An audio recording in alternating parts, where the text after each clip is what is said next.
Yangiyo'l tumanida joylashgan Umid mahallasi tumandagi og'ir mahallalardan biri hisoblanadi. Qozog'iston Respublikasi chegarasida joylashgan bu mahalla bir nechta muammolar bilan to'qnash keladi va tuman mutasaddilari bor e'tiborini aynan shu mahallaga qaratib kelmoqda. Jumladan mana shunday muammolardan biri mahallani Yangiyo'l shahar dehqon bozori, qolaversa tuman markazi bilan bog'lovchi asosiy yo'nalish 223-yo'nalish aynan Damas avtomobillari bilan biriktirilgan. Toshkent viloyati transport boshqarmasi tomonidan belgilangan tartibda o'tkazilgan tenderda Baraka Avto MChJ aynan shu yo'nalishni yutib olgan. Tender talablari esa butun respublika bo'yicha aynan asosiy talablari bor. Ulardan biri tenderda yutib olgan MChJ o'zining avtomobillariga ega bo'lishi shartligi, A va B nuqta grafiki to'liq tasdiqlanganligi, shuningdek yo'nalish xaritasi bilan ta'minlanganligi va A nuqtada garaj sifatida o'zining ma'muriy binosiga ega bo'lishi, u yerda tibbiyot xodimi, texnik usta xodimlar bo'lishi shartligi, har kuni avtomobillar qatnovga chiqishdan oldin haydovchilar tibbiy ko'rikdan, avtomobillar esa to'liq nazorat ko'rigidan o'tkazilishi shart etib belgilangan. Lekin ochiq manbadagi ma'lumotga ko'ra, Baraka Avto MChJ Yangiyo'l tumani Navbahor qishloq fuqarolar yig'ini, Registon mahallasi, Registon ko'chasi 56-uyda joylashgan deb belgilangan. Bundan shu narsa ayon bo'ladiki, bu MChJ o'zini maxsus garajiga, o'zining tibbiyot xodimiga, o'zining avtomobillar nazorati bo'yicha mutaxassisiga ega bo'lmasdan turib 223-yo'nalish bo'yicha faoliyat olib bormoqda. Va ajablanarli jihati, shu yo'nalishda haydovchilik bilan shug'ullanib kelayotgan insonlarni aytishi bo'yicha har kuni 30 ming so'mdan naqd ko'rinishidagi pul mablag'larini yig'ib olmoqda. Lekin haydovchilarga majburiy bo'lgan litsenziyalash ishlari olib borilmagan. Juda ko'p haydovchilar litsenziya uchun ham alohida pul berishgan. Juda ko'p muammolar qatori yo'l harakati xavfsizligi xodimi, qolaversa prokuratura huzuridagi departament bo'limi xodimlari tomonidan nazorat tadbirlarida turli xil jarimalarga tortilishiga va hattoki sudga borishga majbur bo'lishmoqda. Biz turgan joy Yangiyo'l tumanining Qozog'iston Respublikasi bilan chegaradosh bo'lgan Umid mahallasi. Bu mahallaga juda ko'p bora tashrif buyuramiz, murojaatlar bo'yicha, har xil tadbirlar bo'yicha va bu yerda bilamizki, aholi qatlami o'rtadan ham pastroq qatlam hisoblanadi va ularga yaxshi sharoit kerak. Mana shunday sharoitlardan birini aynan yo'lovchi tashish avtomobillari hissasiga to'g'ri keladi. Chunki shahar tuman markazidan, qolaversa Yangiyo'l shahar dehqon bozoridan bir necha kilometr uzoqlikdagi bu mahallada aynan shu muammoni yo'nalishli avtomobillar, ya'ni Damas avtomobillarini qo'ygan holda Baraka Avto MChJ qo'lga kiritgan, tender asosida yutib va bugungi kunda bu holat bo'yicha aynan haydovchilar o'rtasida norozilik mavjud. Ya'ni Baraka Avto MChJ tomonidan noqonuniy ishlar amalga oshirilmoqda. Ben brigaderim Damaslarni,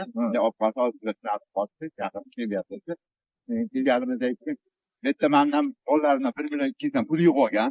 1 million 200 dan. 1 million 200 dan kimdir endi to'liq bermagan, 600 ming, 800 ming, 900 ming pul berilgan. Nima uchun yig'yapsan degan, litsenziya qilib beraman. Olgan pulni. Undan darak bo'lmadi. Lekin shu mana ichida men qilib bermadimki bolalarimga litsenziya qilib. Haqiqatda mana yomg'ir qo'yganimda o'tib turgan uchun shu turgan joyga soyabon qilib beraman. Undan ham bo'lmadi, yozman o'tib ketdi. Mana qish kirdi. Bu yerga shu yoqda bozorda yomg'ir joyda odamni. Endi shuni nima bilan kecha ikkalasini nima qilib qoldik. Aytib yo'ldan to'g'rilab qo'yish kerak bolalarni. Kimdir dadasini chiqadi, kimdir akasini chiqadi. Litsenziya pul berdim chiqyapti. Hech qanaqa qog'oz yo'q buni. Noqonuniy qilyapti deganmiz, aytdim. Keyin men ustokalar bilan bordim. Toshkent masiga tegishli joyga borib ko'rsatdim. Ertadan keldi. Natija bo'lmadi. Ishtirab jarima chiqarib berib demiş.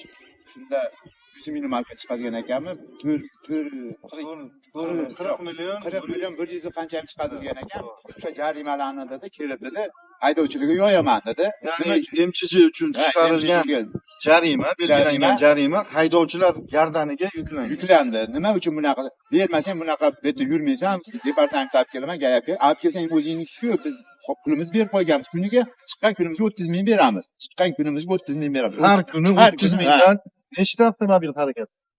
Bitta liniyada 25 ta. Ikkita lina. Jami 50 ta bor. 50 ta. Ha, 45-50 ta bor. 50 ta avtomobildan har kuni 30 ming so'mdan 30 ming naqd so'mdan pul pul yig'iladi. Nima bo'lyapti? Biz qo'y deb chaqiryapti ekan. Bunaqalari ham bor, hammasi yozilgan. Bular hammasi qo'yiladi. qo'y deb haqorat. Haqoratlar qo'ylar bular hammasi. Degan joylari ham bor. Endi bitta qanaqa nazorati bormi o'zi? Qizil hudud bo'lsa bir reys qilamizmi yo'qmi shu 30 mingga berib O'rtacha necha pul topadi bitta haydovchi bir kunda? mana haydovchilar bilmayman. Men chekka taqir gapiryapsam ular haydovchi bilan gaplashib oldi demak. Minimalniy 200 ming topadi. Rata topilsa bu yoq. 200 ming. Endi rashxod mana gazga gazga qilamiz. 60 ming gazga. 30 ming. Lisenziyaga beramiz o'sha yerda. 12 ming stenkaga beramiz. Ha, 12 ming stenkaga beramiz. Bo'ldi shu. Demak topilgan kunlik daromadni yarmi aynan ketmoqda va qo'shimchasiga 30 ming yuklama, ya'ni shu gruz deyiladi. Shunaqa qilib qilindi. Va aytdim, mana shu 30 mingni bermasam, tursam bo'shatib qo'y joyda chiqib ketdi. Qayerga chiqib ketamiz? Nima qilyapmiz? Ba'zi Sizlar hammaylar shu mahallada shu mahallada Umid mahallasida bitta tender o'ynalgan ekan, u bola tender o'ynab, bitta menga chiqarib berib, Toshkentga joyga borganimda 25 ta grafik bo'yicha yurish kerak edi Damas'da. Yani bitta 25 ta oshig'ida. Qani deblar, liniyada yurgan mashinalarning nomerini topib berdi. Yo'q, bitta 7 ta mashina chiqib qoladi. 25 ta 7 ta mashina. Endi men bunga aytdim, qanaqa qilgan ekan? Endi ish qo'ygan, buni to'g'rilab qo'ygan. Aka joyini almashtirib beraman. Ularni chiqarib olib qilaman, almashtiraman. 5 ming so'mni yutilgan nima ekan dedi. 5 ming so'm yutilgan ekan dedi. Ha, demak, tender talabidan biri yo'l kirani minimal miqdori 5-6 ming so'm bo'lgan. Bugungi kunda necha pul bor?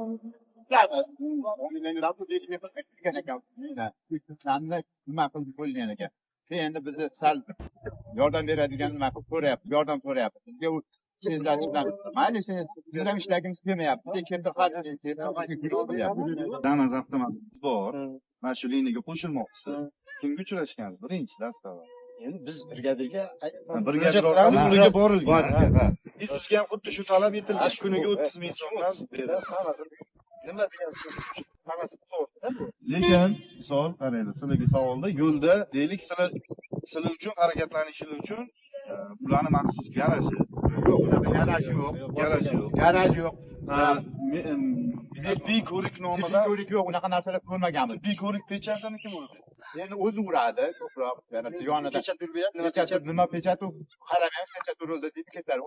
Pechat urib beradi. Mashinani texnik nosozligini aniqlashchi. Har kuni ertalab o'zimiz kechqurun aniqlash kerak. Yo'q, unaqa narsalar bo'lmagan. Unda faqat pechatli qandaydir qog'oz beradi. Deylik, GAI xodimi to'xtatdi holatda. Shu holatda to'xtat degan joyga ham qo'shimcha qilib ketgan bo'ladimi? Endi bular aytayapti, nima deyapti? Qo'shimcha holatda, masalan, meniki 2018 mashinam, buniki 2015 masalan. Buyoqniki ham 2015. Bularga nima deyapti? Shu tegishli hujjatlarni ko'rsatmanglar GAIga. Sizlar chiqmay turinglar. Yangi mashinalar yursin. Tepadan tekshiruv kelgan yangi 23 mashinalar yursin. Sizlar chiqmay turinglar. Sen shu pulni olgansan, bir kunga hech bo'la qilmaysan. Aytdim, bir kun kim kelib ketyapti, kim kelmayapti. Shularni qo'yib boshqa qilib. Dedi, Shularni qo'yganida GAI jarimasi o'zimiz to'layapmiz. Sen shularni qolsa, men jarima to'lab beradigan joyi yo'q. 30 mingdan 50 ta avtomobildan har kuni naqd pul yig'ib olinadi. Baraka avto MChJ rahbariyat yo'nalishda biz. 223 yo'nalish. Aholi qanday fikrda? Yo'lkirani narxiga. Aholi rozi. Markazdan umuman kirib qo'yamiz uyigacha. yo'lni holati bor. Pulimiz yo'q desa ham shuni yoqib tashlab ketamiz. Bo'ldi nimasi? Aholiga aytsana qilamiz. O'zimiz mahallada hammasi tanish. Aka, uka. Shu 50 ta Damas qarshi aholini Shu mahallalik shu. ya'ni 50 kishi qaysidir ish bilan ta'minlangan. Lekin qaysidir ishlayotgan pulini teng yarmini har kuni sovurishga majbur. Hattodan tashqari. Sizlar ham 30 mingdan yig'ib olishadi. Hammadan aytdi. Mana bunaqa ekan demaydi. Sizni avtomobilingiz nechinchi? 2007 mana. 2007. Xuddi shu holat bo'lganmi? Bugun komissiya bor, siz chiqmang dam oling. Demak, bu qonunga to'g'ri kelmaydigan holat. Shu joyga diqqat qilinga, haydovchini aytishi bo'yicha Baraka avto MChJ rahbari pul yig'ayotgan jarayonda departament maxsus xodimlari tomonidan qo'lga olingan va unga nisbatan ish ochilgan. Ammo bir necha kundan so'ng ish qayta yopilgan. Bu bo'yicha albatta Toshkent viloyat prokuraturasi tomonidan qisqa ma'lumotnoma kutib qolamiz. Eng asosiy jihatga e'tibor bering. Deyarli barcha 50 ga yaqin haydovchilar Baraka avto MChJ rahbariyatidan norozi va ular bilan birgalikda ishlamoqchi emas. Voqeaga oydinlik kiritish maqsadida butun jamoa grafik bo'yicha qatnovchi haydovchilar choyxonada yig'ilganda buni shaxsan o'z ko'zimiz bilan guvoh bo'ldik va choyxonaga Baraka avto MChJ rahbarlaridan biri ham tashrif buyurib, o'z fikrlari bilan o'rtoqlashar ekan.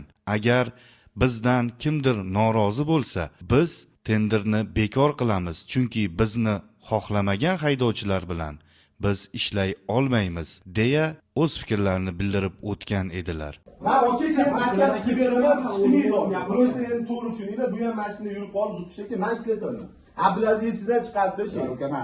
Bu mavzuni yoritar ekanmiz, Baraka avto MChJ rahbariyati oddiygina shart qo'ydi.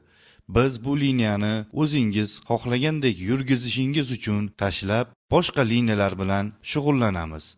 Bu yo'nalish sizlarga, chunki siz va biz norozi kayfiyatda ishlay olmaymiz. Xalq jabr ko'radi deya izoh bergan edi. Ammo bir kun o'tgach yana pul yig'ish jarayoni guvohi bo'lishgan. Qancha bunga yozilgan, qancha tez bersa tez bitadi ishi. Keyingisi menga Va mana bu video lavhada ko'rib turganingizdek 30 ming so'mdan barcha haydovchilardan naqd ko'rinishida pul yig'ib olinmoqda. Qisqa xulosa: yo'nalishli avtomobillar qatnovida Transport vazirligining, qolaversa Vazirlar Mahkamasining bir nechta qaror va talablari bor. U talablarni bajarmagan tender g'oliblaridan tender olib qo'yiladi va aynan shu 223-yo'nalish olib qo'yiladigan tenderlar toifasiga kiradi. Tender shartlari to'liq bajarilmagan. Bu bo'yicha albatta Transport inspeksiyasi tomonidan maxsus o'rganish olib borilishini va qonuniy hujjatlarga amal qilinishini to'liq nazorat etishlarini so'rab qolamiz. Chunki Yangiyo'l tumanidagi Umid mahallasi og'ir toifali hududdir va bu yerdagi 50-60 nafar erkak kishilar borini tikib shu yo'nalishda uyga 4 ta non olib kirish uchun tunu kun xizmat olib borishadi. Yangiyo'l tuman mutasaddilari bu muammoga jiddiyroq e'tibor berishlarini va qonuniylik buzilgan holat bo'yicha huquq tartibot idoralari o'z fikrlarini qonuniylikni ta'minlash bo'yicha o'z nazoratlarini olib borishlariga ishonamiz.